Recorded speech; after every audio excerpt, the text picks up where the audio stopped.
If you're like most people, your voice is not loud enough. Maybe you get people who ask you to repeat yourself. What's that? Say that again? Or they accuse you of mumbling or rambling, and that's very common, but it doesn't have to be that way.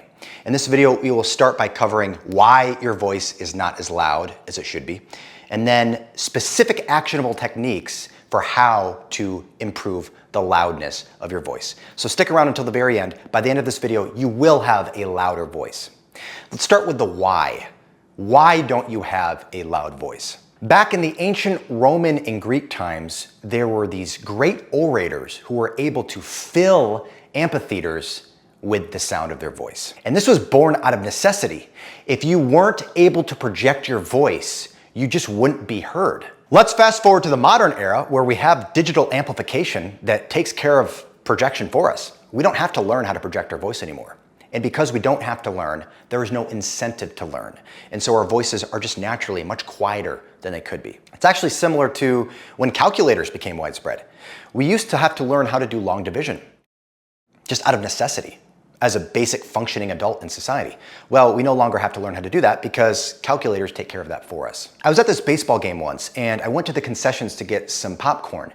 And I remember, clear as day, I remember this so vividly, this man was yelling about 20 feet away, and he was selling something. I think he was yelling, peanuts, popcorn, soda.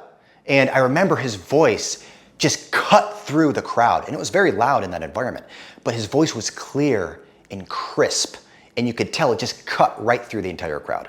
And that got me thinking, wow, how do I get a voice like that? Just like the ancient orators, this man's vocal projection is born out of necessity. In order for him to make money selling what he's selling, he has to have a voice that projects. So you want to have a louder voice. How do you do that? Well, I believe it starts with mindsets. It starts up here. And the first and most important mindset that you need to adopt to have a louder voice is that your voice is an instrument. Because your voice is an instrument, you need to practice it like an instrument. If you know any students in music school, you know that they practice their instruments 3 hours a day, 4 hours a day, 5 hours a day, and up. You don't have to practice your voice as much as that, but you do need to make a regular habit of practicing your voice as if it were an instrument, because it is. When I'm working with people one-on-one to improve the loudness of their voice, one of the first things I look for is how shallow is their breathing. Most of us, we just breathe too shallow. We don't breathe deep enough. And we breathe too much from our chest and not enough from our belly.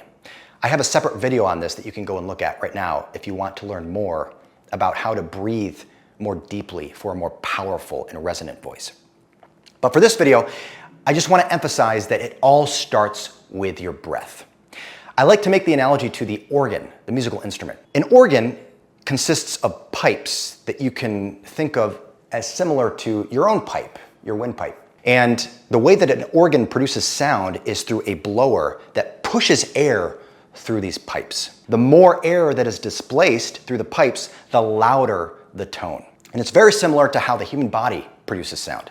If you want to produce a louder sound, the first place to start is with your breath. This next strategy for getting a louder voice is a game changer because a lot of people don't do this. And that is practice humming and lip trill exercises. You can imagine your body as having a resonant frequency of sorts. So when you're humming, for example, you can modulate the pitch of your hum, and you will find a frequency where your face just sort of lights up and starts vibrating a lot more than at other frequencies. So you can start low and then go high like this.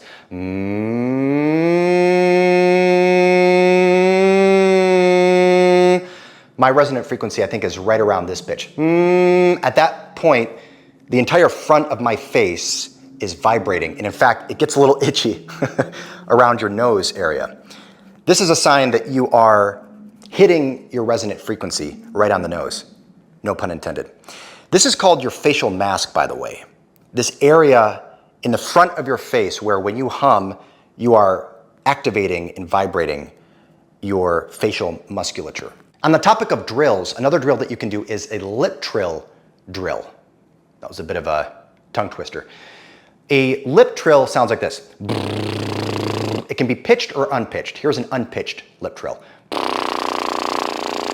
I'm putting my face away from the camera so I don't get spit on the lens. What a lip trill does is it relaxes your facial muscles. And just as a general rule, the more relaxed you are, the more you will be able to project.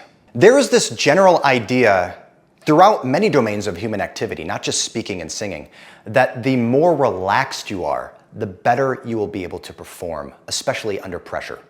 In the case of martial arts, for example, there's this idea that that which is rigid and inflexible is more easily broken under pressure. If you have ever taken singing lessons, you know that in order to project your voice and have a clear, crisp tone and a nice pitch to your voice, you need to relax your facial muscles and the muscles in this area of your body. So far, we've covered several areas of your vocal apparatus that you can improve to develop a louder voice. We started with your breath, right? Having a deeper breath so that you can produce more air.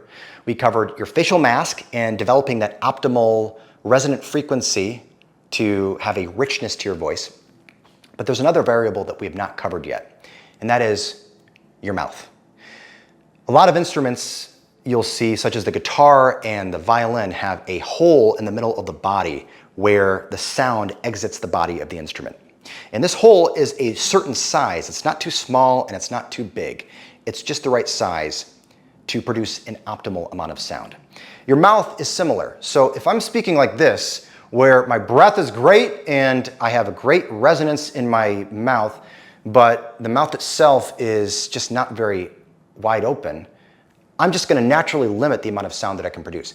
As opposed to this, where you can see my mouth is more open and it's allowing more sound to pass through to the outside world. Can you hear the difference? We've covered a few points of potential failure with vocal projection. We've covered your breathing, we've covered your resonance, and we've covered the size of your mouth.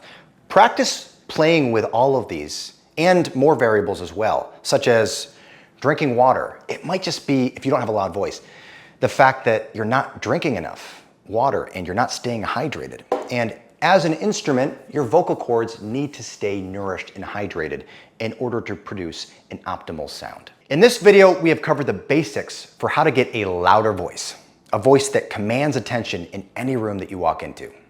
If you want to move beyond the basics and learn how to take your voice to the next level, I highly recommend that you click the link in the description. Have a good day.